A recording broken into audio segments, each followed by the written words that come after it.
Menurut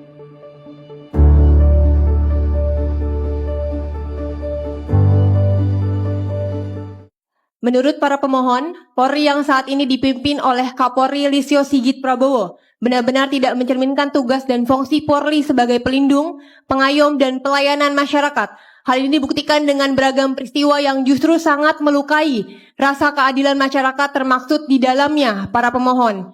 Beberapa ragam peristiwa hal mana dimaksud oleh para pemohon tersebut diantaranya kasus penembakan seorang siswa SMK Negeri 4 Semarang, Jawa Tengah, tewas akibat ditembak polisi, hingga pada dugaan intimidasi lagu bayar Ben Sukatani yang diduga dilakukan oleh 4 anggota kepolisian dari Polda Jawa Tengah dan berbagai kasus kekerasan lainnya.